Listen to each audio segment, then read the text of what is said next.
I'm a who that. I'm a who that. Long as I'm living, I'm a who that. Lose or winning, I'm a who that. Sports coma, yeah, this is where we do that. Where we do that. Where we do that. Where we do that. Where we do that. Where we do that. Boogie like Benson, I'm a who that. I'm a who that. Sports coma, this is where we do that. Where we do that. Welcome, welcome, welcome. Somebody please better help. Running this thing like Alvin. I thank God every day I'm not a Falcon. Go to YouTube Live with Big Q and the guys. If you ain't ride or die, the bandwagon get flipped. Been marching in, that was way for the ring. I was yelling out your shame for the championship. Bucking on town, duck down. Falcons, pluck, get shut down. Panthers ain't much touchdown. The vision really belong to us now. So much hate on the Saints, you could probably tell. Ever since Bounty Gate hit the NFL, when things seem fishy and you probably smell the crooked referees or Roger Goodell. Fucking like this and I'm a who that. Every day I'm living, I'm a who that. Lose or winning, I'm a who that. It's the sports coma, this is where we do that. Where we do that, where we do that, where we do that, where we do that, where we do that. Boogie like Benson, I'm a who that. It's the sports coma, this is where we do that. You're listening to the Sports Coma with Big Q and the guys on the PRO Media Network. All right, man. Welcome. Now, rock with Sports Coma with Big Q and the guys, where we have intense, entertaining, educating, and enlightening sport talk from your favorite sports fam. We up in this thing Monday stream entitled "Can the Saints Offense Become a Top 5 Unit in 2023?" That's the question we're gonna cover here on the show. Shout out to the fam. Let me give y'all a round of applause for being here tonight. Shout out to the fam. All right, man. Shout out to the fam. Thank y'all, man, for being here. Please feel free to hit the like button, hit the subscribe button. Feel free to share the show on your social media feed, and it helps out the show. Hit the bell, light up every damn thing. As you can see currently on the screen, we have this right here. This is pinned to the chat, to the top of the chat. This is where you could subscribe to our email list so that you can get the broadcast directly via outside of this platform. This is what we control. This is attached to the whothatdaily.com. And this is a part of our email list that we've been blasting out over the last couple of days, covering and talking about if people not getting their notifications. If you're not getting your notifications, I want you to put your email, go to the link, and the page opens up like this. Simply just put your email right here, and then hit the subscribe button, and it'll put it on our email list, and then I'll make sure 100% of the time that you'll get your notification. So this is our way of dealing with it. Now let's move on. Now we're talking about this, man, because as we get closer and closer to training camp, we got a little time on our hands. We're going to start to speculate a little bit. We're going to look around and we're going to talk about, can the Saints offense be a top 5 unit in 2023? Right? Can they be? And of course, the picture on the screen is obviously, You see Mike when he was in Atlanta in that game where he just tore him apart single-handedly. This is what you can get out of Mike Thomas when he's healthy. So he hadn't played in a while, but, no restrictions. According to Mike, he came out and said that. No restrictions. He's going to be full day one. And that makes a lot of sense, being that the Saints reworked this deal. And he's going to be a big part of what the Saints have to do. Like I say, 1 year prove-it deal for Mike. He got the compliment wide receiver in Chris Olave. He really likes Rasheed Shaheed. He took him under his wing, and it helped improve both those young players. So he's really excited about the wide receiver room. The running back room looks terrific as well. And we're going to go down the line and we're going to talk about, can this unit be a top 5 unit, which pretty much puts the Saints in the top 5 in the NFL, which would kind of consider them to be an elite unit. Could they get up there in the top 5? If they can, let me tell you something. The Saints are going to look pretty good, man.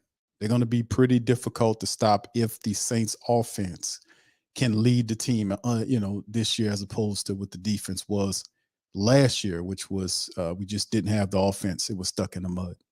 So anyway, let's delve into this article right here from PF Pro Football Network. And they were talking about ranking the Saints' best and worst scenarios. And in one of the biggest moves we talked about that opened up the season for the black and gold was the signing of Derek Carr. They pursued him. They tried to trade for him.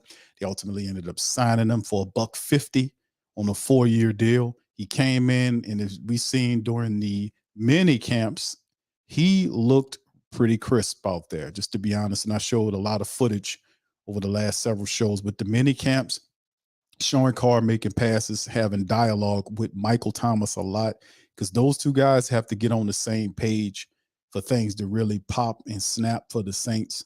And it's going to be fun. So after a 7-10 season in 2022, after signing Derek Carr this offseason, the Saints are hoping they can get back to the playoffs. Can we say the P word again? Playoffs after a 2-year drought. Has it been that long? Has it been that long?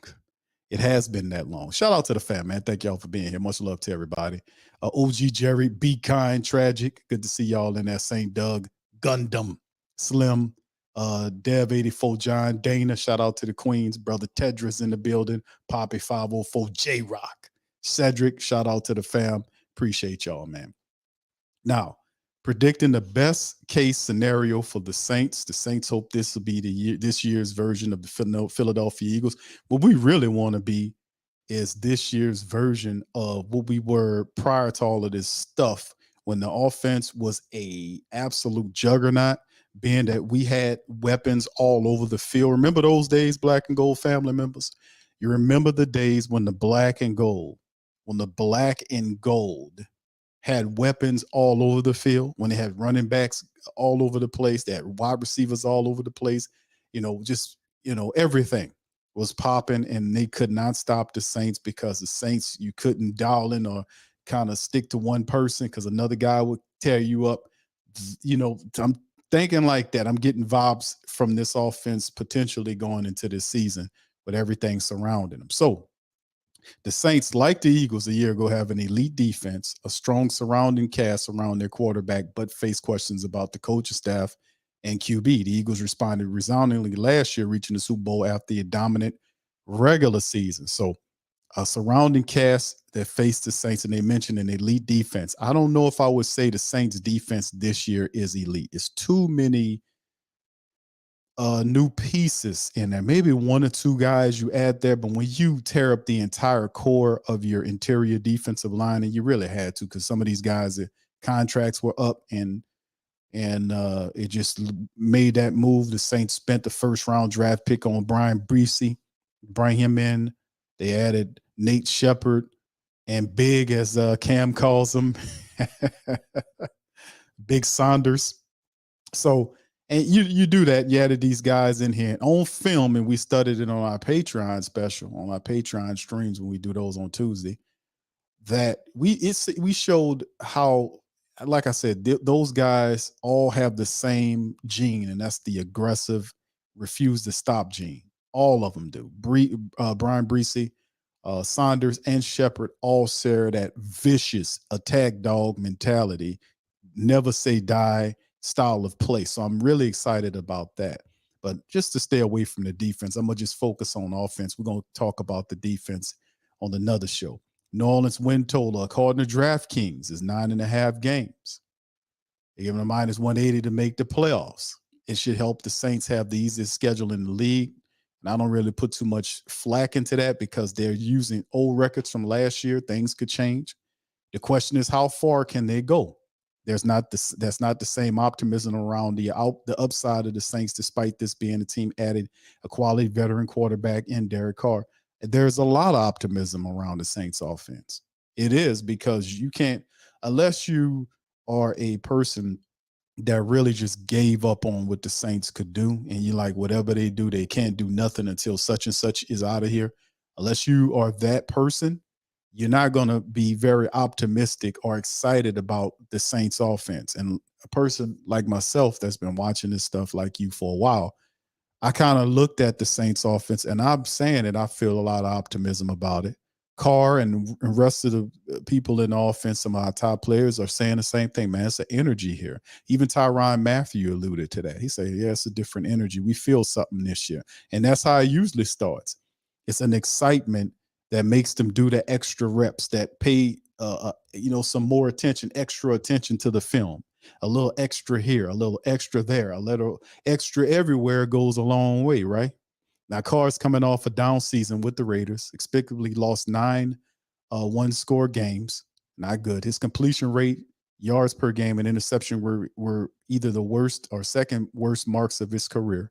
However, it's possible that Josh McDaniels simply misused Carr and is a bad head coach in general. Well, Josh McDaniels never done a damn thing. Let's just keep it $1.15. Never done anything worth anything outside of riding up under Bill Belichick's coattail, riding on it. So, I mean, he's still, despite those bad marks, Carr still made the Pro Bowl last year, and he was benched and whatnot. But like I said, it's a lot of the factors to factor in the thing about Carr. He ranked 5th in deep ball attempts and 2nd in air yards per attempt last year, despite the Raiders dealing with injuries to Hunter Renfrow and Darren Waller throughout the season. So ranked 5th in deep ball attempts and 2nd in air yards per attempt, which is one of the things where we're really excited about, right? We're super excited about that. We are super excited about the fact that that's the big thing that I've been kind of talking about with Derek Carr, is the fact that he's a guy that brings the explosives back to the Big Easy. Shout out to my brother Big Low, man. Big Low squad is going to be the squad that definitely is on the wrong side of the Derek Carr deep bombs and the excitement games. And Low, I know you got that extra score tee. They sent you an extra score tee that's just for you to get ready for this year. So, I wish I had that picture, Low. You lucky I don't have that damn picture on me right now. All right, shout out to my brother. I see if I got to mess with him. All right, anyway, let's keep it going. So, yeah, the Carr factor, that's the biggest part of the whole equation, fam. As we talk about Saints offense, top 5, and people say, hell no. And a lot of people don't say that because of the acquisition of talent the Saints have. They're saying it from a coaching standpoint. That's what they're saying. But remember, Dennis Allen has given Pete Carmichael the keys to the bus. He did that last year. We had injuries all over the place and bad personnel decisions.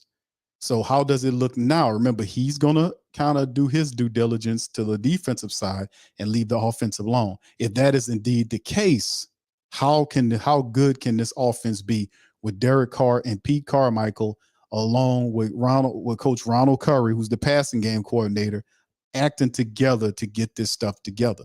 Despite having a strong arm, Carr is at his best and he says it's best as a short and intermediate passer who takes care of the ball. Here's where Carr ranks among the top 55 quarterbacks with at least 1,000 pass attempts since 2014's rookie year, playoff included.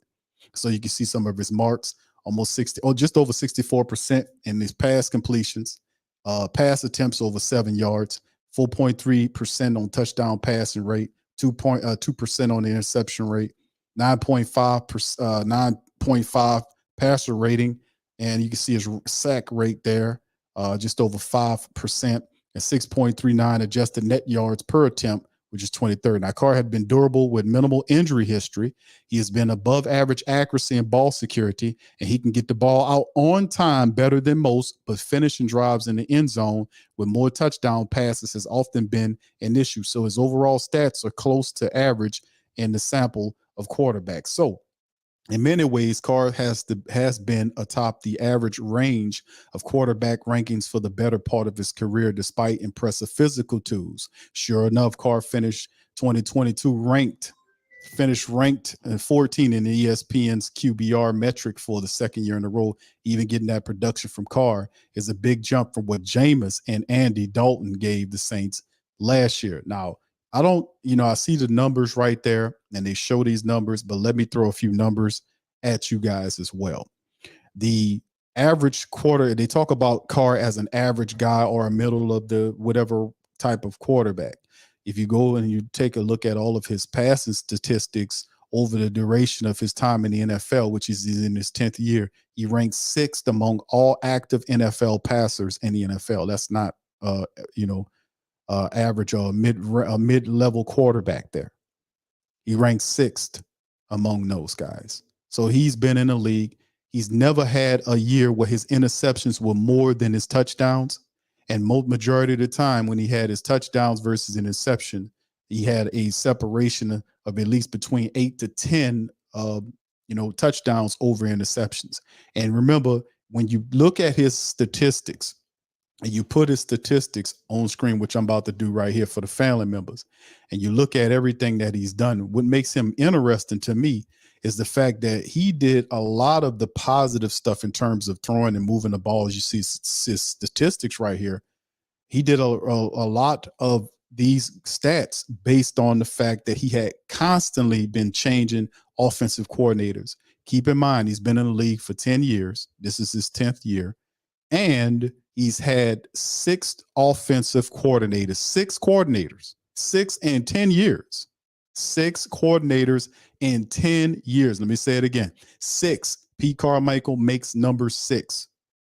He had 6 freaking coordinators, man, in 10 years. And if you look at his statistics, you would think that he had maybe, 1 or 2 coordinators, but that was the up and down nature of the Raider Nation. They were a team that was just not very good in terms of being a complete team. At times, they were very fun to watch, but overall, they weren't a complete team. They had a lot of topsy-turvy up and down crap that was going on there. And when they finally they got Gruden there for the several years, and he solidified the offense, he had his best years. Every year there, he had over 4,000 yards. He almost had a 5,000-yard year in 21, and you can see his numbers right there. So, like I said, even in his rookie year, 2014, he had 21 touchdowns and 12 interceptions. He had over 3,200 yards passing. It was 58% with his completions. The next year, he threw for 32 touchdowns against 13 interceptions in his sophomore slump year. There wasn't no slump there. So what I'm saying is, if given the tools and the proper supervision, this guy could actually, he can bring explosive plays to your team. Now, listen, Carr is not the Saints' savior. We're going to say that he is not the Saints' savior. The Saints team is too loaded in terms of their offense. In terms of just saying that Carr he's the leader of the offense. Don't get me wrong, but what I'm saying is he's not the savior for this team. They've placed him with other guys that complement him very well and what he does well. Let's not get it twisted here. Carr is a guy that throws the deep ball very accurately, gets it out fast, gets it downfield, drops it right in your hands. It scares the absolute hell out of defenses because they got to back up to cover him. And like the man made him astutely mention about his intermediate and short game is pretty accurate too. He worked on that thing. So you look at the Saints offense and you see Alvin Kamara, you see Jamaal Williams, you see Kendre Miller, the 3rd-round pick. You look at the Saints wide receiver room with Chris Olave, Michael Thomas, Rasheed, Shaheed. They're the young guys like A.T. Perry. What could he do? James Washington, the speedy veteran there. And of course, the Saints did add a few more wide receivers to the fold. Lynn Bowden and Kiki Cote who are return guy mode guys to help out in the return game there. So, and we'll kind of march through this thing. So Carr is definitely the key to the Saints making moves and doing some stuff. But in the end, he has a lot of help. Let's just say that. New Orleans also brought in Gruden to help just a day at, with getting Carr into the offense. At best, Carr was a more dynamic offense, had led a more dynamic offense that has a healthy Michael Thomas, Olave, Juwan Johnson, and Alvin Kamara. Role players like Rasheed, Shaheed, Kendra Miller, Jamaal Williams can help the offense survive any time missed by their stars. And remember, he's not the savior for the Who Dat Nation. Why? Because he'll be counted on to do his job, but he can turn around, fam, and hand that ball off to Alvin Kamara. Now, Alvin Kamara, if he's not there in the first several weeks of the season because something went wrong with his, he had to get suspended for the thing that happened in Las Vegas, but you still have the NFL leading rush TD rusher and Jamaal Williams as your backup. Do I say backup? Is he really a backup? I would say more of a combo back. He has the ultimate. You put Kamara with Jamaal Williams, and their personalities are just meshed perfectly.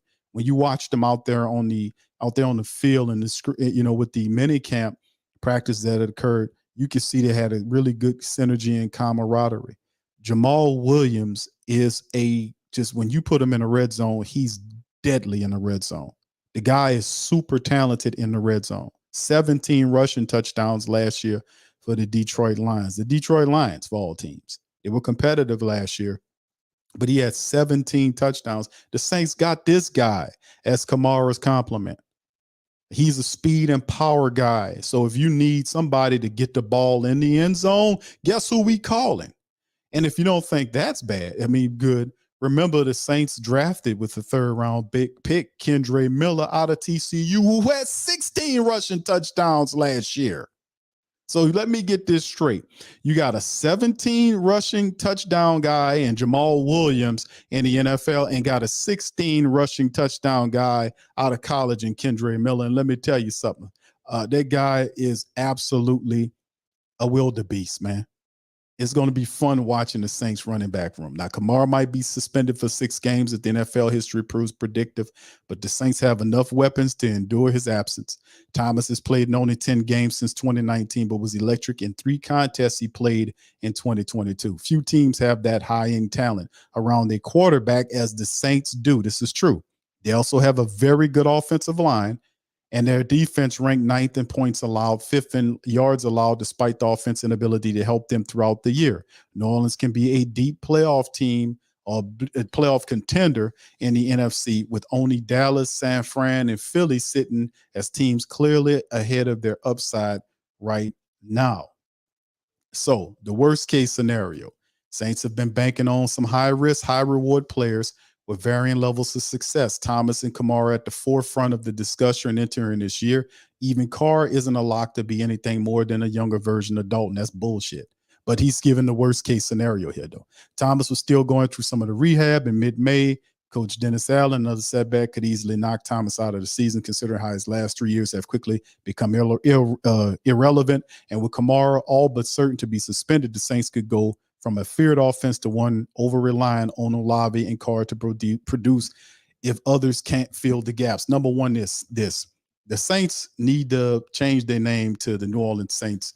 Well, listen, they must have an insurance company, Saints Insurance Co., because that's what they bought. When you come in here into the upcoming year, and we just paying attention to the offense right now, but what the Saints did, they're not relying on one player here. So we've learned that mistake. We made that mistake several years. We're not going there. This year, the Saints have done everything they possibly can to fortify every position in the offense, and it's across the team, but in particular, the offense. Derek Carr, issues with Derek Carr if he has an injury. You got Jameis Winston there who's healthy, that can play. Alvin Kamara gets suspended. You got Jamaal Williams, 17 touchdowns last year with the Detroit Lions to step in his place. Kendre Miller is also there. So the Saints have insurance for this stuff. Chris Olave should be fine. If Mike Thomas can go, the Saints have a very stout wide receiver room that can go. And like we said, this is the last year, and I think the Saints going to put him out there. I want Mike to play the entire year. If something happens, it happens. It's just a part of the game. But the Saints have A.T. Perry they picked up in the draft. They have Brian Edwards they signed as a free agent to come into the team. They got undrafted talent like Shaq Davis. They got veteran guys like James Washington, so on and so forth. So the Saints have done a phenomenal job of adding talent in the wide receiver room to brace up against potential injuries. Juwan Johnson, the tight ends there with Foster Monroe, who we gave to Derek Carr, and Taysom Hill, the utility guy there. The team even added Jesse James. We'll see how it all looks. I don't think they carry 4 tight ends into this thing. But the Saints have depth there. The offensive line suffered injuries last year. The Saints with Trevor Penning and all these guys. You have Pete and McCoy, Ruiz, and Ramczyk. Ruiz showed up last year. McCoy, his thing. Ramczyk has to step up. What I'm hearing is he's 100% healthy. He needs to reclaim himself as the best guy, best offensive lineman there. I think Trevor Penning is going to be a very good player for the Saints. He just got to beat those injuries. And then the Saints have depth there. James Hurst was added. He's our swing guy there. The Saints also brought in Billy Miller and added him, who's we'll see if he makes the team, but he's a veteran center from Ohio State, another Ohio State guy that can come in and help the team out. So we'll see. The Saints also drafted Nick Saldiveri with the 4th round draft pick to help out at the guard position. Storm Norton, who they brought in, they can play either tackle position. So the Saints have several really talented players and undrafted guys as well that could help with the depth situation with the offensive line. So the Saints have done a damn good job in covering all of these rooms in terms of the injury. So like I said, the Saints have done a wonderful job with their insurance, haven't they, family? Yeah, it's like I'm an old railroad guy, so you got to remember the railroad was so stinky and rotten, the term being railroaded, because a lot of the railroad has a dishonorable, rotten, underhanded, garbage history to it. Like a lot of the railroads have a sinister energy around them, and it impacts the people at times too. Very cutthroat environment. With the higher ups, you make good money, but it's a garbage ass, stinky, rotten situation, right? And like I said, I think it's due to, and this is just my perspective on the history of where it came from, because a lot of the railroads came on because of the millionaires back in the day. They were involved in the slave trade, and they used slaves to kind of push that stuff. They used them to make the lines to go further west and all this kind of stuff. That's how it was. And they banked out, made money off that, got a lot of the money for all the land that they sit those tracks on, and 30 miles south, east or west of that, they got all of that land. That's what the government gave to them. And that's how they became rich, selling all that land. Little sidebar information. So what I'm saying is, when we talk about dealing with the New Orleans Saints and with the insurance that they were able to buy, I think at the end of the day that the Saints have done a phenomenal job in dropping some science in that insurance side of things. So we done a good job there. I'm not going to build on the railroad thing. Made a lot of good people there, man. Much love to those guys. All right, so anyway, let's say that we ain't banking on the Mike Thomas thing. If Mike Thomas sits out, or not sit out, if he gets hurt, then the Saints have insurance there. So it's put up a shut up for Mike. He knows that this is what he wants. He wants to play next to Chris Olave. He advocated for him. He likes Rasheed Shaheed. So I'm praying for Mike, and everybody out there, say a healing prayer for Mike to stay healthy, man, because he needs all the spiritual help that he can get. Carr's own performance will be under the microscope if his decline was more of a result of physical decay than the Raiders' issues. I don't think it's physical decay. You look at Carr in practice, you can see he's very much crisp and attunative. I don't see any decay or any of this crap or him being an upgrade in terms of being just above an Andy Dalton type. No, I think he'll be a lot better than Dalton because he can do the things that Dalton can't do. His best attributes is to get the ball down the field quickly. That opens up everything for your running backs, for Taysom Hill, and for everybody else. You create space. That's the biggest thing for the Saints. They create space. That's something we simply didn't have last year. They cluttered up the Saints up the line of scrimmage, forced the Saints to run the ball into a stacked box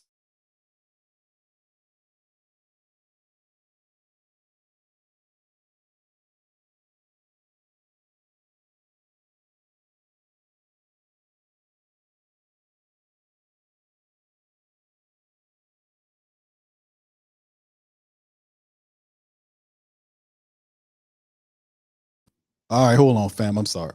All right, anyway, let's see. Carr's own performance will be under the microscope if he declines one result of physical decay. I don't get what that is. Physical and fast unit that wisely added some help along the front four of the Brian Breesy, Isaiah Foskey, Peyton, all these kind of guys. We're going to stick to the defense. So anyway, they have scary potential with their speed and athleticism, but their youth was detrimental throughout 2022 as they gain experience.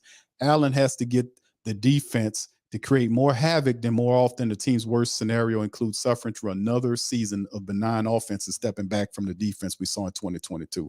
So, no, we don't see that. We don't see that at all, because what we do see when you talk about the New Orleans Saints offense is you see a unit. So the question is, are they a top 5 unit? Can they be a top 5 unit? Could they be an elite level offense in the NFL? And I say yes. And I'm not saying yes because I'm a black and gold dude. I'm saying yes because I'm looking at this thing and I'm saying Derek Carr, even if you don't ask him to do nothing except for some of the similar things that he did when he was with the Raiders in terms of getting the ball out downfield to the guys that he have, the Saints have, they are loaded everywhere. You don't have to over rely on Derek Carr like we was forced to over rely on people last year that you couldn't over rely on. So if the Saints offense is to succeed, if the Saints offense, and I think Derek Carr would do a good job of picking up the Saints offense simply because he's done, that's just what he did. And one good thing about being in a dysfunctional situation like he was with the Raiders all those years is the fact that he was able to adjust and deal and cope with all of the up and down different offensive coordinators and their styles and schemes that they were bringing in there.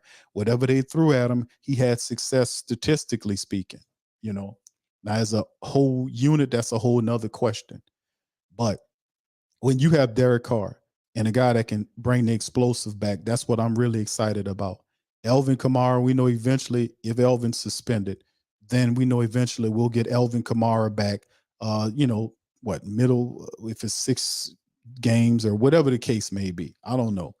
But if that is indeed the case, Jamaal Williams and Kendre Miller are more than capable of handling the workload while Alvin Kamara is suspended. And then when we get them back, you add a fresh Alvin Kamara to what the Saints are doing.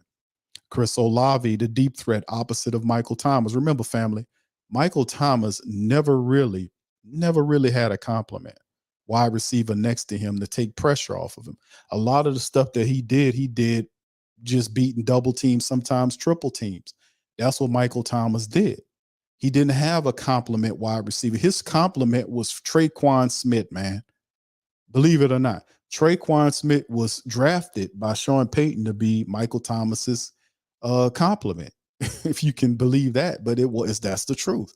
He totally fell apart in terms of being a consistent provider. And I wonder why Michael Thomas ain't take Traquan Smith under his wing like the rest of these guys. Perhaps he did, and Traquan Smith just couldn't pick it up. I don't know what the answer was. He just didn't live up to a 3rd round billing. But you got Chris Olave, who's every bit a part, is a 1st round talent, is one of the best, one of the top wide receivers in the game in terms of what he brings, and he's going to continue to ascend. He was phenomenal last year.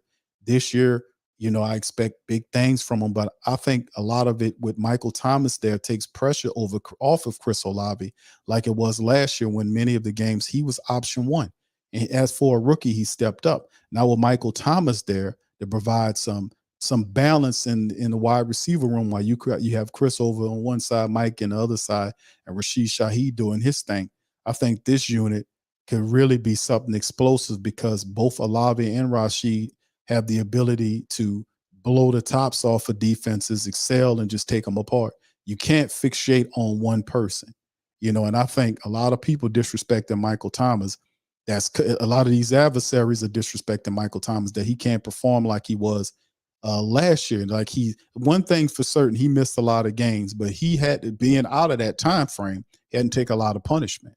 So it's a kind of a gift and a curse in the situation, being out and rehabbing those last 3 years. He's not he's not all beat up and battered and bruised. You see what I'm saying? In terms of being a guy that been in the league for so long and just got beat up and all this kind of stuff. So he'll be fresh and ready to roll. So that's another exciting caveat to this thing. And the depth behind those said wide receivers are also interesting. And then, of course, you roll into the tight end room.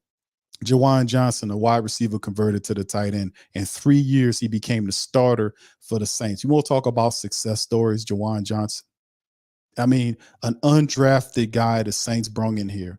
He was at the back of the wide receiver room, 3 years ago? 3 years ago, he was an undrafted wide receiver brung in at the back of the wide receiver depth room. The second year, he was converted to a tight end and moved from the back of the tight end room with Nick Vannett and all of them people, and then got past Adam Troutman, and now he's the starting tight end in year 3. Just you won't talk to me about accomplishments, man. They talk to me about realizing dreams and visions, realizing things. That is unreal. The path in 3 years that Jawan Johnson went from an undrafted wide receiver turned tight end to a starting level tight end on the New Orleans Saints team. Absolutely phenomenal. Just love that success story. And then behind him, you don't talk about security for Derek Carr. How Jawan Johnson, his versatility, you can move him a little bit. And then you got Foster Monroe, more of a traditional tight end with hands, 6'3", 6'4"-ish guy with hands that's familiar with Derek Carr, who's a playmaker, makes plays for you, can block and catch, get up the field and do some stuff. So the Saints were smart in adding former pass catchers to go along with Derek Carr to kind of help out with that familiarity in terms of guys like Brian Edwards or Foster Monroe. And then I don't remember if Lynn Bowden, I know he played for the Raiders. I don't know if he played there when Carr was there, but Lynn Bowden's a return man, is also on the team. And then, of course, the versatile Taysom Hill, wherever he plays. We played the interview with Taysom. The Saints pretty much want to do what they did last year with Taysom Hill as a quarterback, running back, wide receiver, tight end, everything, and then some. Played some fullback for you. Taysom Hill will be all over the place. And it was realized, and this is the real interesting thing about the Taysom Hill thing, fam, is the fact that the Saints are deep everywhere, which means you can move Taysom Hill in, and you can see some plays when Taysom Hill might not even get out there because the Saints have all these other guys out there performing. So that might even help Taysom Hill be even more dynamic, getting out there and doing what he does. So that's another caveat to having to stop the Saints. And hopefully the Saints can kind of focus in on kind of adding some more pass plays or getting Taysom Hill to be more of a passer as opposed to getting the ball snapped to him 5 yards behind the line of scrimmage and then not going through any progressions and just take off as a running back. Hopefully he, at some times when he sees that there's a single safety high somewhere, or you see a safety trying to blitz in and they showing all blitz because you're in the game and they're loaded up on the offensive line. And a lot of time you watch those defenses, that's what they do. And you see a lot of one-on-one matchups, and Taysom Hill should see that and be able to effectively deliver the ball out there. If he does that consistently, that can change everything about what the Saints does. Like I said, if Taysom Hill becomes more, and I'm not saying give him 10 or 12 plays. I've been saying this for a long time. Give Taysom Hill, let him learn about 4 or 5 good offensive passing plays. Let him learn 4 or 5 good passing plays. And then you rotate those plays when he comes in the game, right? And then when he becomes more of an effective passer, when you see those defenses crouch up to the line of scrimmage and they want to blitz Taysom Hill and he can deliver the ball. And if he do it enough, that'll force them to start backing off of him. And then that will create room for him to start running again. So, like I said, that will give the Saints 2 dynamic styles of offense that they both have, that the defenses have to, prepare for. Because you're not just watching Taysom Hill, the runner. You got to prepare for Taysom Hill, the passer, because he's out there throwing the ball around as well. So if they can just get that, if I've said this, well, if they can balance his play packages with passing as well as running, you can watch that turn into a whole nother headache for opposing defenses that got to not only deal with Derek Carr, but also have to back up off the line of scrimmage and play passing for Taysom Hill. And then he takes off on them. It's just too much for him to deal with. So, and like I said, we talk about all those players, and then we mentioned Taysom Hill on the back end behind those guys. He's listed as a 3rd string tight end in the tight end room. That's his position. He's not a starting wide receiver, not a starting running back. He's not even a starting tight end. That's how deep the Saints offense is when Taysom Hill is your 3rd tight end. Come on now. And then the offensive line, which to me is the if you want to talk about any areas of concern, this is where we need to focus in on, because we've had a lot of injury there. Penning, Pete, McCoy, Ruiz, Ramczyk. Shout out to Ruiz because he stepped up. He was very solid last year. McCoy was McCoy. Ramczyk needs to get back to what he was before the Saints gave him the money. Since they gave Ramczyk that money, Ramczyk has not looked like himself. You know, since he cashed that check, Ramczyk has not checked in. He don't look right.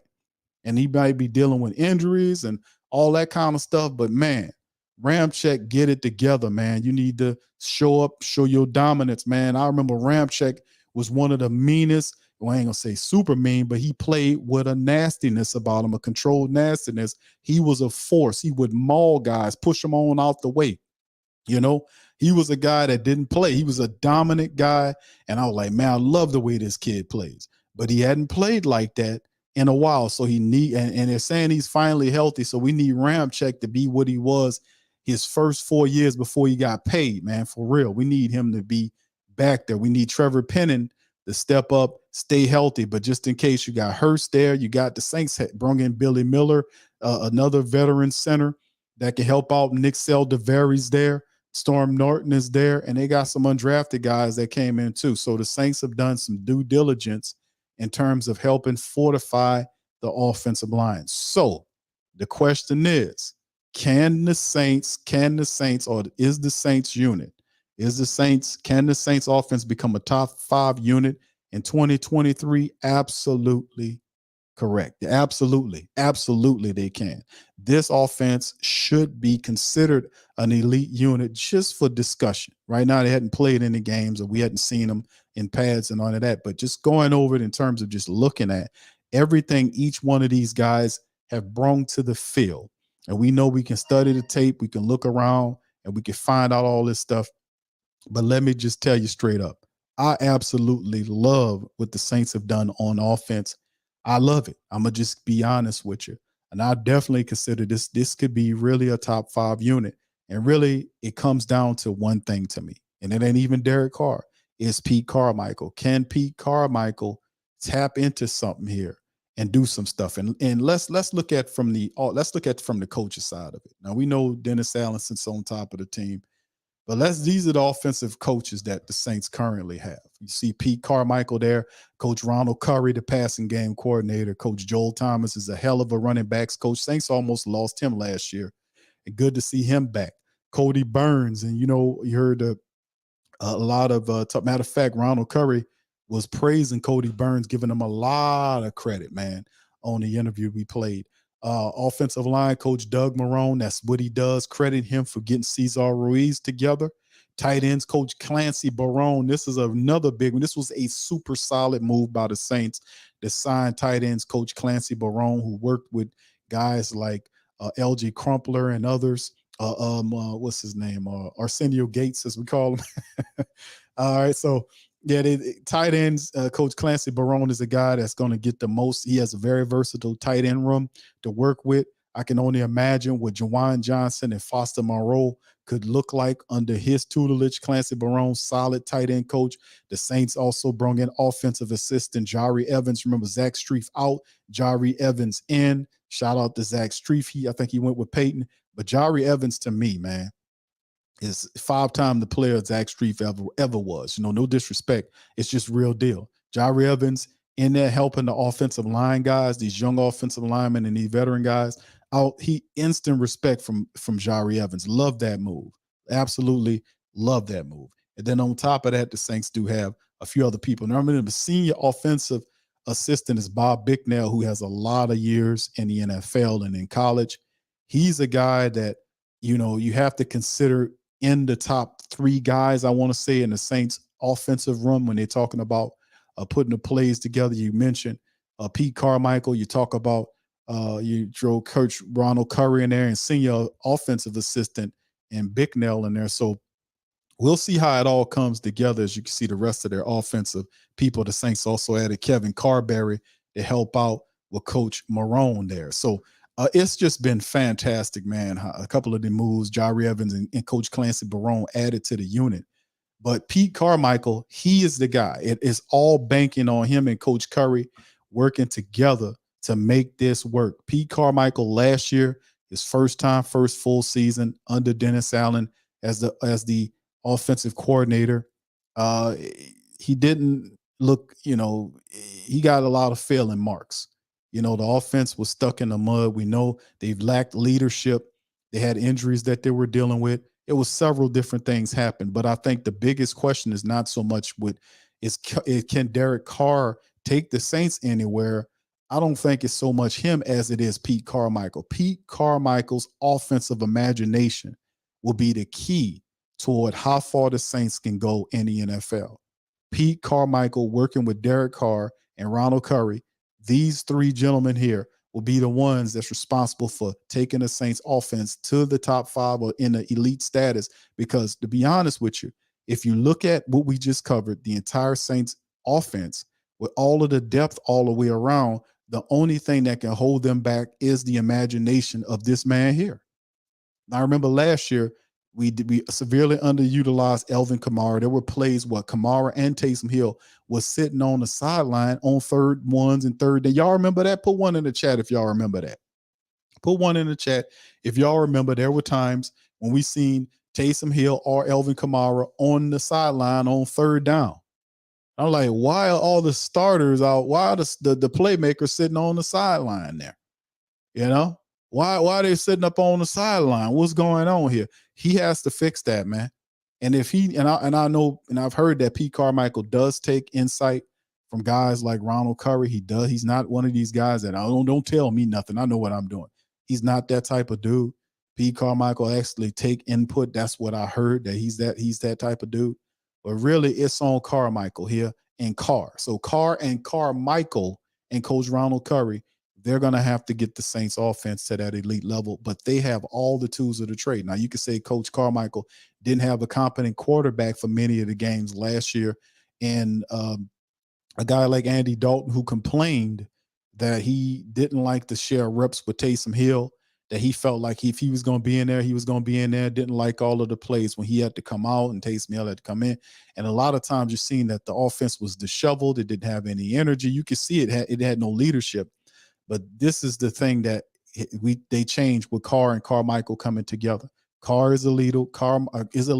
Carmichael is a guy that will kind of lend his support toward Carr.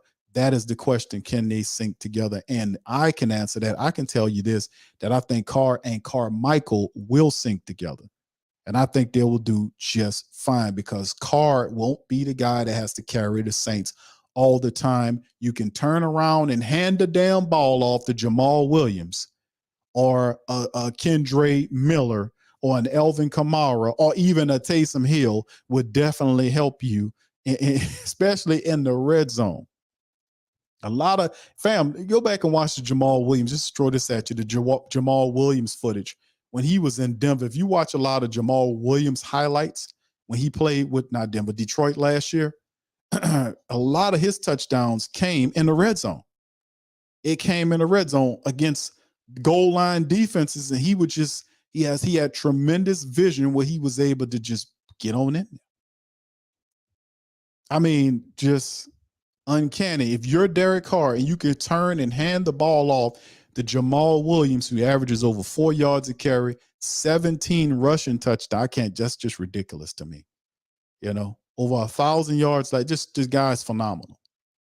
This is your compliment back along with Alvin Kamara, and then you have Kendre Miller, who averaged over 5 yards a carry at TCU. Vision, not just guys have vision and power. Remember, he's 6 feet tall. He's almost 230 pounds, Jamaal. I know you don't look like it, but that's how this guy, he talked about just being a force. He's power and Kamara's the speed. So you got a dynamic thunder and lightning tandem of Kamara and Jamaal Williams. And that's what I'm saying. So it's not really a deep question to even pose to the Who Dat Nation to even talk about, can these guys be a top 5 unit?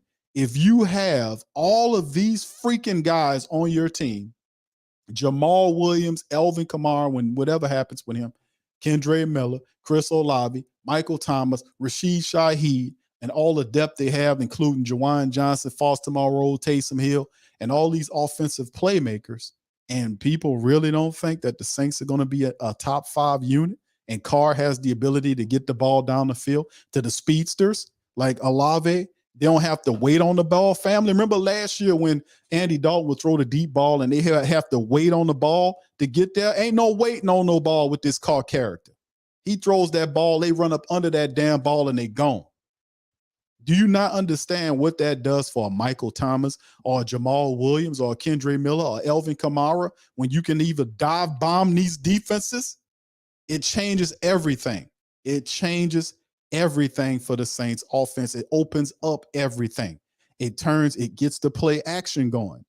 It just, everything gets to flowing and it gets excited. You can be able to, the Saints will be a team that spark. They put points on you very fast. It turns into a very exciting brand of football that we'll be fortunate to see this upcoming year. Now, the question is, Q, I feel you on that, but can this guy right here, could this guy stay out of the way and let it pop? Because a lot of people don't want to say the Saints are going to the playoffs or they're a playoff team because this guy, Dennis Allen, the head coach of the New Orleans Saints, is sitting on top of the team and that he never won anything as a head coach. Well, listen, I can't say that this guy has ever had a team like the team that he has right now.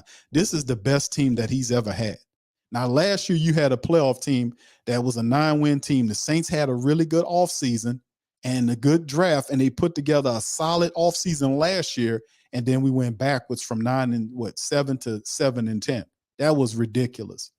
But with a loaded Saints team this year and the fact that Dennis Allen did add some coaches, which to take responsibility off of him, which is what I was saying last year. Remember, you need to get away from being a coordinator type and being more of an overseer of the team. That's what I was saying. So what he did is he went and got Joe Woods to be his defensive coordinator. So Joe Woods runs the whole defense. Everybody here reports to Joe Woods, my bad. Joe Woods.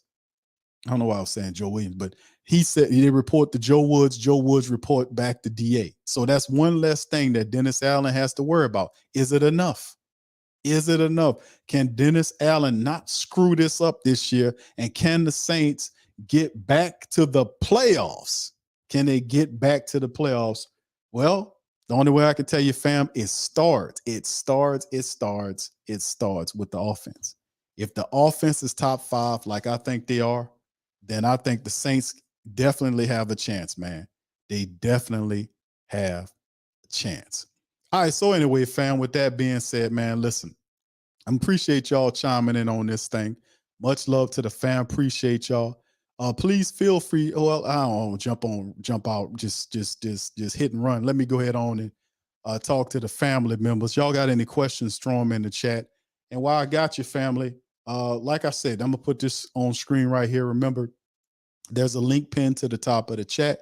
This is for our new notification email system that we have now. If you are not getting your notifications, and even if you are, I strongly advise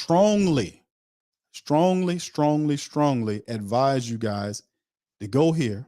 It's a link in the chat. Put your email there and hit the subscribe button. It's as simple as that. Put your email there, your most, your best email where you get notified. Put it in where it says email address and just click the subscribe button. Just that easy.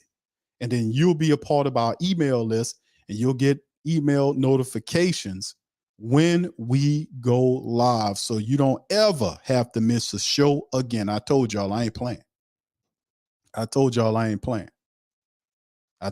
ain't playing with it. Y'all hit that. Y'all do that. The link is pinned in the chat. Y'all go there and put y'all email in the email list so y'all can get the show notification. We ain't playing around here. All right. So anyway, all right. So any questions, fam, before I dirk out? If y'all don't have no questions, I'm gonna get the hell up out of here. But y'all come on with it. Okay. Gundam says, okay. Southern Pacific. Yes, man. I was a Canadian national, man. How about that? That's right. CN. That was the one I worked for. I used to work for the CN Rail, man. I was a conductor on that thing, man. Met a lot of great people. A lot of them listen to the show. But yeah, man, I could tell you some horror stories about where they come from, man. It's an ugly history. But anyway, Japanese Circular says Dalton True back. Yeah, I know. And Dennis Allen came out and said, man, you just got to keep doing what he's doing. I can never get that one out. All right, Tuck Grab, what's up, fam? Says, I got a question. Will Lutz keeps his job? I think so. I think Will Lutz keeps his job. He's under, and then the thing is, too, the Saints are bringing him in. They know his medicals. Last year was so bad for him as a kicking unit. It put a lot of questions in the Saints' head about Will Lutz. But he has since regained his form according to some of the practices. He's been kicking really well. I say cooking because he's been cooking and kicking, doing this thing in camp, doing this thing. So, but yes, you have kickers there that's going to be there in the big camp, and when training camp comes around, to continue to keep giving them some competition, because the Saints, listen, the Saints are looking, man, and if they can find a kicker that's on that level, man, I wouldn't be surprised if Will Lutz, don't be on the team, because the guy is kicking against him is basically kicking for a quarter of what he's making. Will Lutz is one of the top paid kickers in the game, and he got 1 year left on his deal, and the Saints are looking at him pretty strong. Like, okay, we can get this guy. It's like what happened with Tommy Morstead and Blake Gillikin. We knew Tommy Morstead was getting out of here. The Saints wanted Blake Gillikin. Remember, that was the year the Saints had kept both. They had two active punters, and then all of a sudden, some kind of weird injury happened with Blake Gillikin, where he was placed on the IR for the rest of the year. It was just a way for the Saints to keep him without losing him. So they IR'd Blake Gillikin, and then the next year he got the job, and he's been there ever since. Could they be pulling a Blake Gillikin with this other kid, with Will Lutz? We'll see.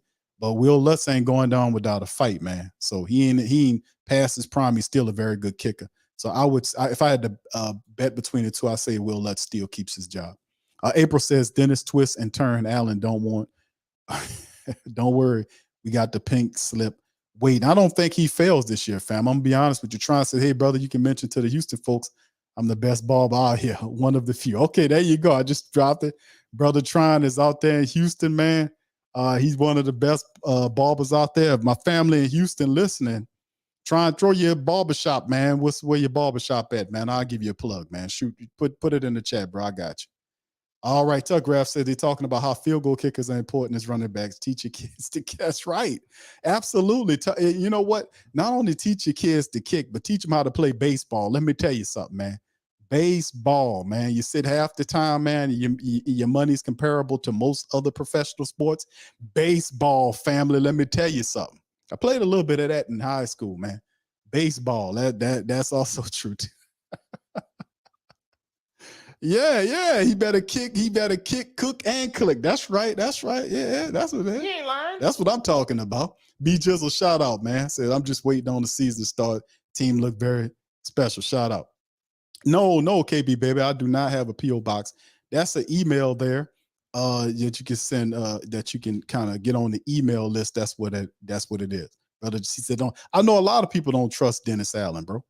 A lot of people don't trust Dennis Allen, but the thing is, remember, Dennis Allen doesn't have, I ain't gonna say he don't have control over the Saints offense because he's the head coach. But what he did last year was he allowed Pete Carmichael to run the offense without him interfering.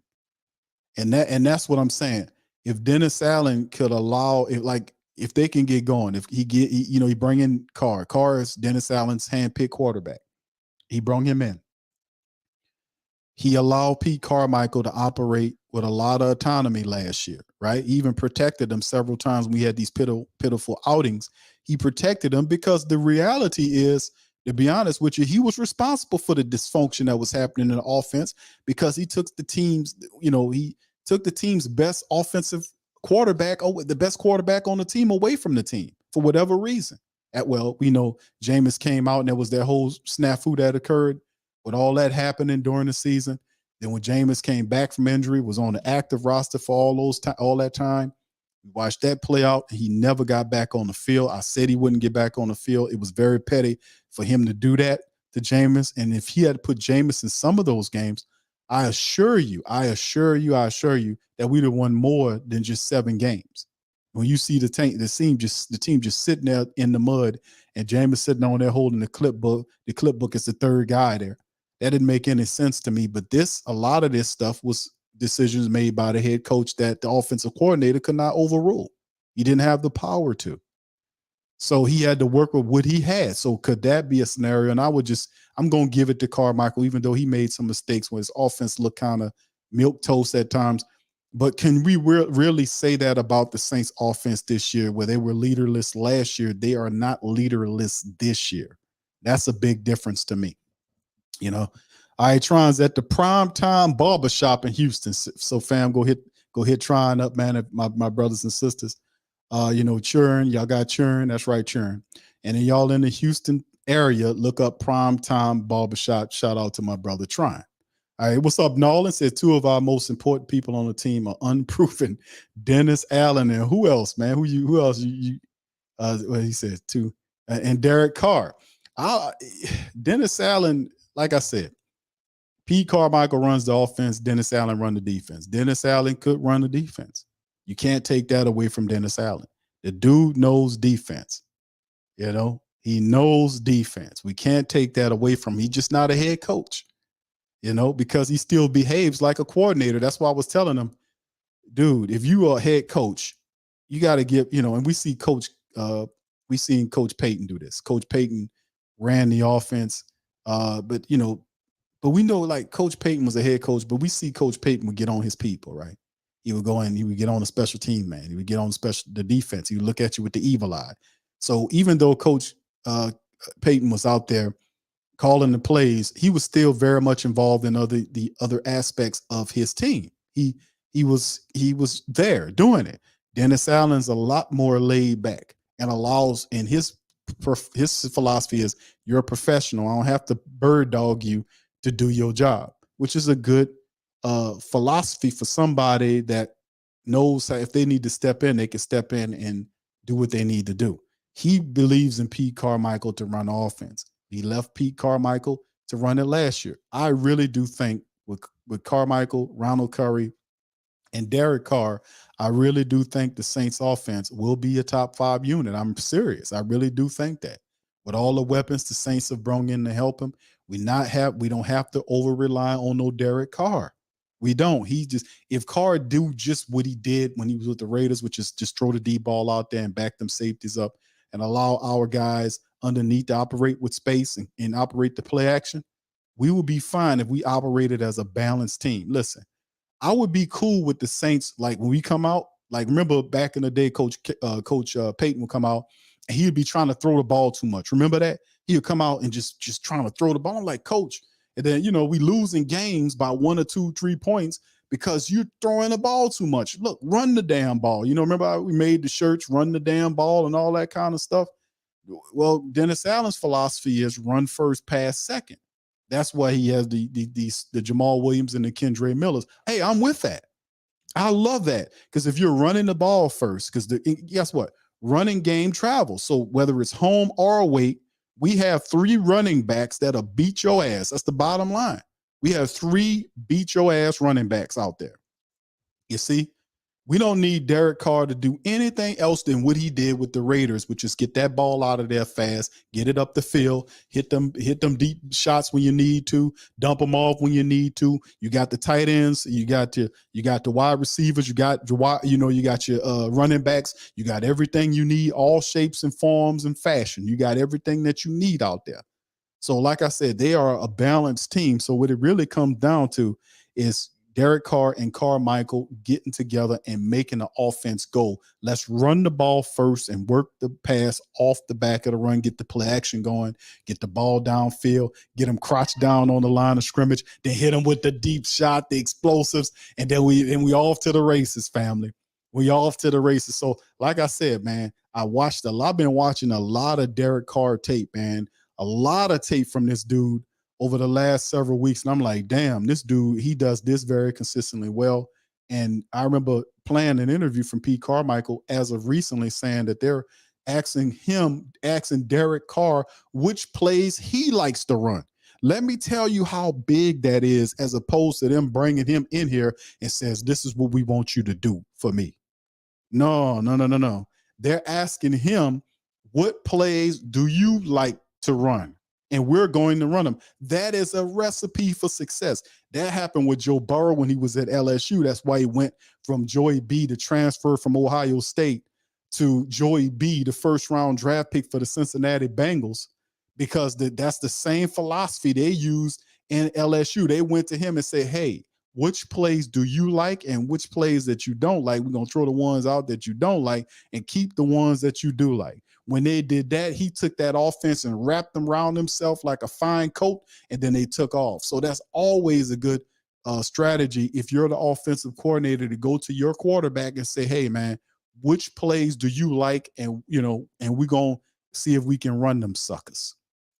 That's what I'm talking about. So Dennis Allen ain't involved in that process of the offense. And we just need our offense to get going, because it has to be the unit that leads the Saints, or we're going to end up in the same place we were this past season. The offense has to take the weight. It cannot be the defense, because the defense has too much turnover. They got new coaches. They got guys in positions that's new to it. And I'm not saying that the defense can't catch on sooner or later, but what I'm saying is I'm saying the offense has to be the unit.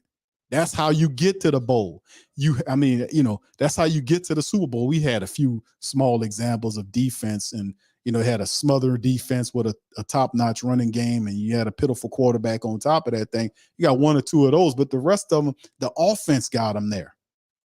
So we need the Saints offense to wrap itself, Derek Carr and Pete Carmichael, to fit that offense around Carr and give him and they gave him everything he wants. And it's time for us to go ahead and handle that business. That's the bottom line, man. That's the bottom line. Brother Quavadia says, do you think Saints will be on Hard Knocks? I seen a report, bro, that it was possible that they're waiting for the finalization of the sale for the new leadership group for the Washington Commanders from Snyder before they make their decision. I don't know how accurate that is, but I think that was something that was said by Mike Fioria, that's what he believes is going on. And he usually have some pretty good information when it's tied to that they're making a choice. But listen, fam, I'm either way, I'm 50-50 on the topic. A lot of family members say no because of the distraction. Actually, I'm kind of feeling it, because if you get us on Hard Knocks, that's a whole nother level of coverage that we haven't seen before from the Saints. They only show you what they want to show you. You get what I'm saying? They only show you what they want to show you. And it's okay. Y'all can come in here now. We done cleaned up everything. Come on in here. When Hard Knocks go there, they listen to it all. We going to see stuff that they don't want us to know or see. We going to see it all. And for just me being the type of dude I am, and me saying to myself, if you're a championship team, somebody coming in there with cameras during the preseason, a training camp and preseason shouldn't stop you from going to the Super Bowl. They ain't going to be there all year. For them to come in there and for the training camp and preseason and film a few things, that shouldn't stop you from going to the Super Bowl.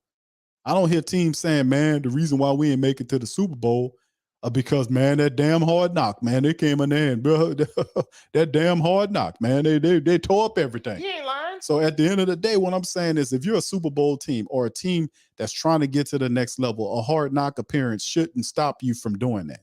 I mean, it ain't like you are not dealing with distractions. What you call Alvin Kamara, what he did in Las Vegas when he's beating that man ass out there, turned him and his partners turning the man into a bouncy house. Is that not a distraction? I mean, how about, the stuff that happened with Marcus May back in the Jet when he was with the Jets, with him up in there doing all that? Is that not a distraction? So you're going to deal with distractions. Me personally, I'm not scared of the Hard Knock thing. I would love to see the Hard Knock, because the Saints never had it because they were winning and everybody else had to deal with it. So I'm thinking sooner or later they're going to make the charge on it, and they're going to look at it and say the Saints are going to be the team. This the year you might get it. I'll be surprised if we don't get it, fam. That's what I'm looking at. I'm saying Goodell looking at the Saints, and he's saying, looking at them saying it's going to be the Saints.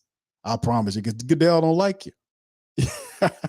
He's the guy that picks when nobody volunteers, and nobody ain't going to volunteer for it. Then he has to pick. Guess who he going to pick? But if he picks that, that ain't gonna hurt me none. That'll give us a whole nother camera look into this team. That's what I'm talking about. Another look, some more stuff to talk about what's going on, the inner workings of the Saints. That's what kind of stuff I like to see on camera. And I wouldn't be mad at that. That'd actually be a gift and a curse. I think it'd be a blessing, to be honest with you. I would love to see it. All right, so anyway, all right, let's keep it going. A few more things, and I'm gonna get on up out of here. Brother James said, what makes it worse if we could have had Bieniemy? He was looking for a new team when he interviewed with us. It's evident by him signing with the Commanders, DA hooking up his boys, comes back to bite us. Listen, bro, I don't think Dennis Allen. Now, listen, Dennis Allen deserves a lot of the heavy criticism that he's getting because he didn't handle it well in his first year. A lot of his press conferences, he looked weak and feeble. He didn't have that of a Commander's approach. He made a lot of excuses, which pissed off the family base. You had unforgivable performances that he did that he never got up on there. And even Josh McDaniels apologized when the Raiders got blanked that game. He came out and apologized. This guy never apologizes. And that's what gets him in there. And that's one thing that if anybody want to talk to Dennis Allen, I know y'all listening, man. Take this back to Dennis Allen and tell Dennis Allen, man, if you want to be a better head coach, you don't have to sit at the feet of Bill Belichick and bow 50 times to him every time he opens his damn mouth. The bottom line, if you want to be a better coach, learn how to say, I'm sorry if you have a shitty performance. Trust me, it resonates with the people that you coaching, that are watching you out there performing. Learn how to say, I'm sorry, bro. Learn how to apologize when you screwing up out here and you making bad decisions. Come clean with it. Tell the people the truth. Don't run around here and pretend like nobody don't see what you're doing and only you can see it. Don't do that.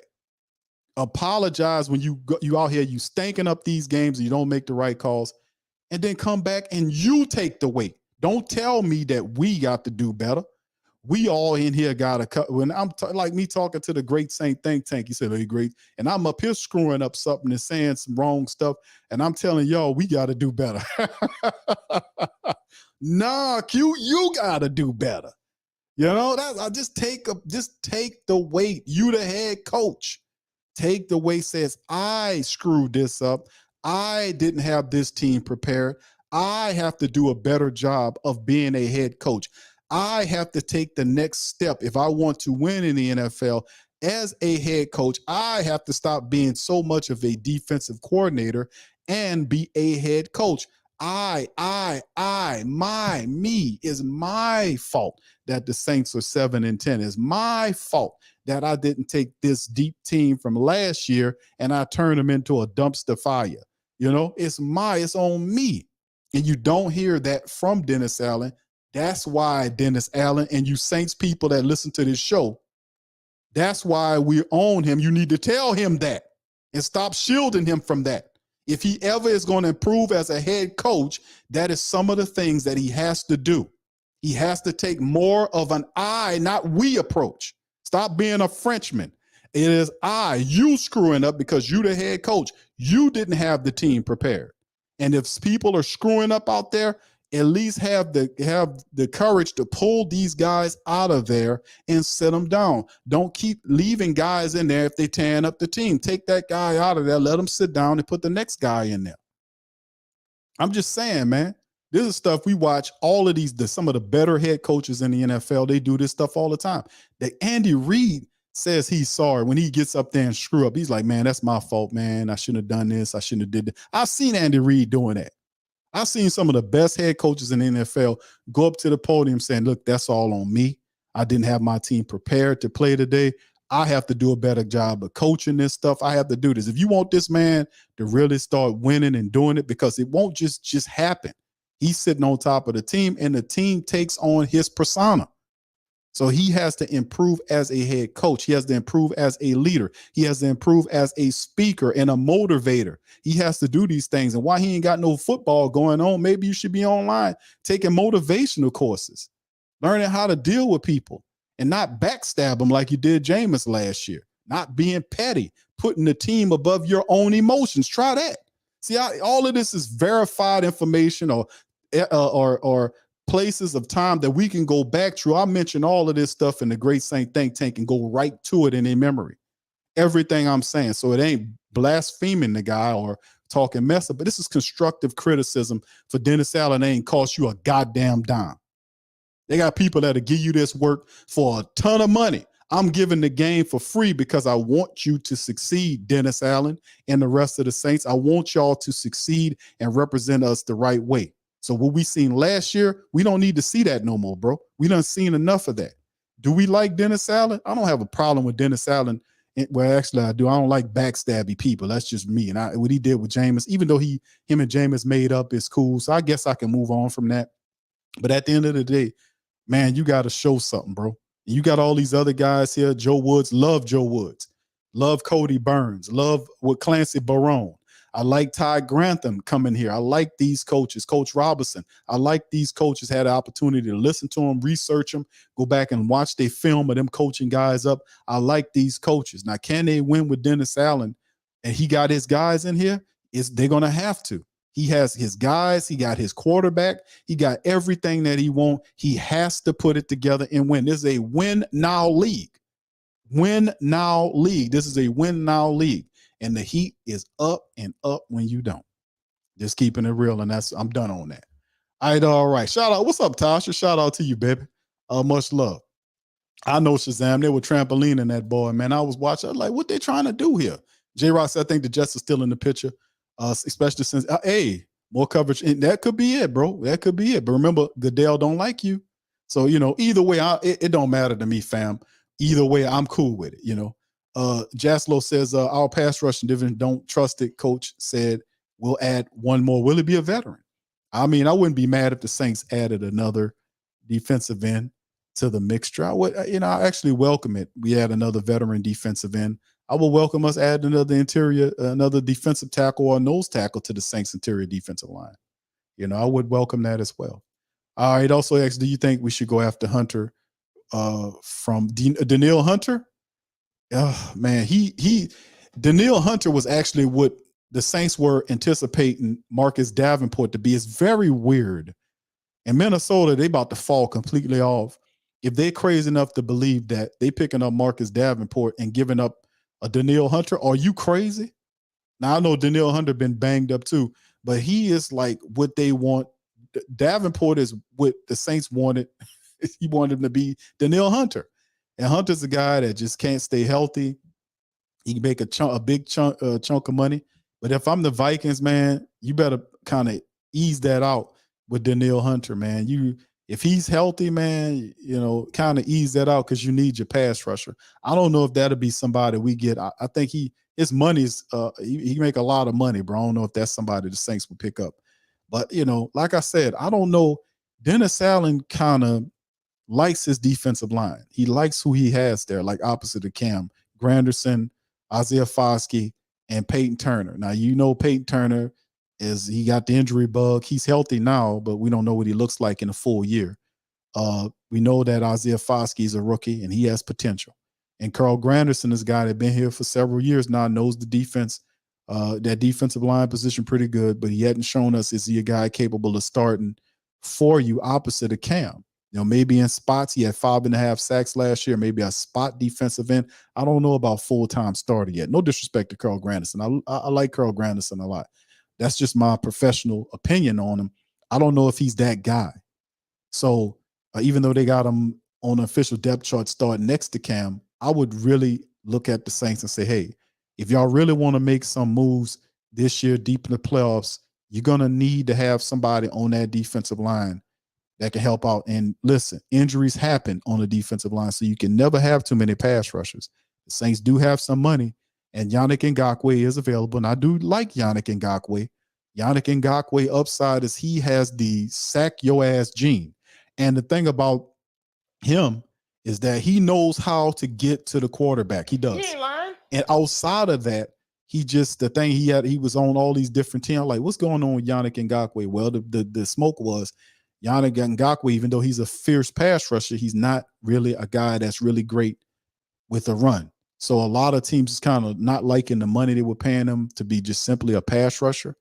And so Yannick we'll see how the Saints can coach Grantham. The money, how much is it to get him?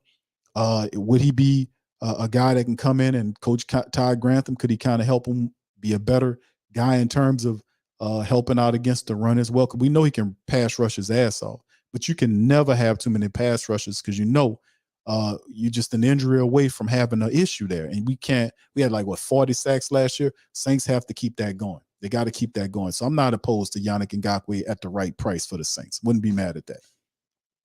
Yeah, Danielle Hunter would be nice. I just don't know, bro, if with his monetary situation, the Saints taking that on. I mean, he's what we wanted Davenport to be. When we drafted him, we were looking at him like he could reach what Danielle Hunter was for the Vikings, which is a kick-ass pass rusher. But could you imagine Danielle Hunter next to Cam Jordan? Could you imagine that? Could you imagine Danielle Hunter, Carl Granderson, Peyton Turner, Isaiah Foskey in a rotation just moving around? And could you imagine that? That would be insane. It would be insane. It would be insane. All right. And yeah, you're right, BC. He learned that from Sean. Sean Payton, listen, don't you ever apologize to them people. As long as they paid you, don't ever apologize. Yes, sir. And that's what happened. That's what he did. You're right, sir. You're right. Neville says Minnesota better hope Flores can play. Yeah, it's going to be tough for Minnesota. Minnesota is sinking in the mud, man, what they're doing up there, man. They're tearing it all up. All right, Quavadas' final comment says Saints might have the lowest ratings on Hard Knocks because DA has no kind of personality. Cam will be the star of the show, though. Yeah. I don't think they'll be looking at Dennis Allen too much. But listen, I want Dennis Allen. Let's just get this straight before I get on out here. I just want Dennis Allen to be a better coach in the upcoming year. That's what I want. I want Dennis Allen to be a better coach. I want Dennis Allen to do the right thing. I don't want him up here making any excuses. I don't want him up here when he screw up, come up and say I screwed up, apologize for it. Listen, man, that was on me. I promise y'all the next game we're going to go out here. We're going to handle our business. We're going to step it up because really it's like from a defensive coordinator, the defense respects you, but what have you done from an NFL perspective as a head coach? Not nothing.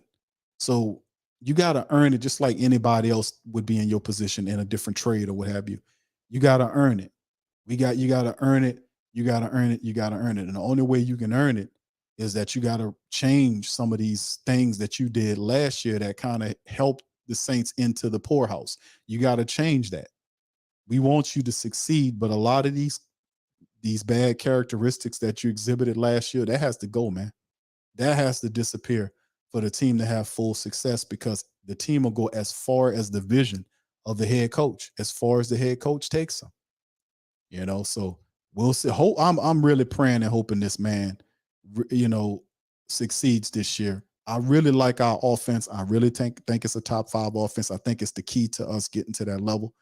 But a lot of people not picking the Saints to be a team that goes to the playoffs or even the Super Bowl because of Dennis Allen. But I think when training camp happens and you start seeing the training camp battles and then you start seeing the preseason games, you're going to start seeing more and more people start saying this right now. Man, the Saints offense is going to be one of the best offenses in the NFL. They're not saying it right now, but I'm saying it because I can see it. And that's usually how it is sometime here on the Sports Cone. We say things before most people start saying it, but you'll hear them start saying it down the line. When you have some of the gentlemen that we see on our offense with Carr, Jamaal Williams, Alvin Kamara, Mike Thomas, Chris Olave, come on. That ain't a top 5 unit.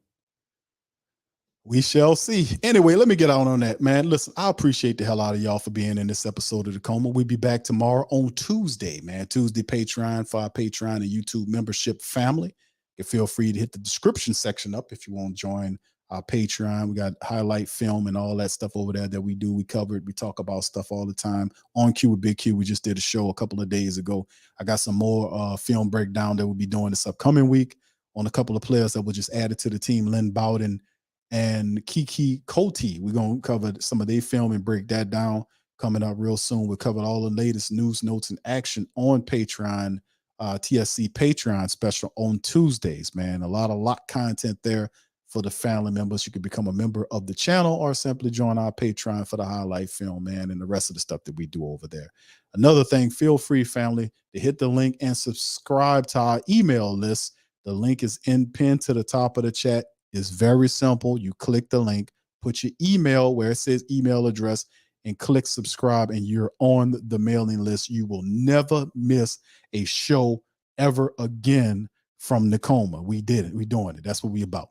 All right, so with that being said, man, let me get on up out of here. I appreciate y'all for chiming in. I'm going to holler at y'all on the Patreon tomorrow, man. Y'all keep y'all heads up. Much love to the fam. And absolutely, yes, the Saints are going to have a top 5 unit in 2023. So there you go. Much love. Peace. Yeah.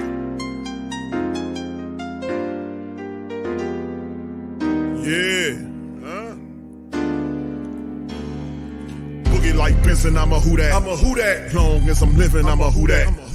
Lose or winning, I'm a who that. Sports coma, yeah, this is where we do that. Where we do that. Where we do that. Where we do that. Where we do that. Where we do that. Huh?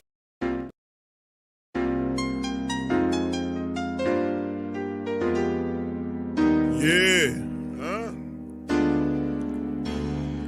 Boogie like Benson, I'm a who that. I'm a who that. Long as I'm living, I'm a who that. Lose or winning, I'm a who that. Sports coma, yeah, this is where we do that. Where we do that.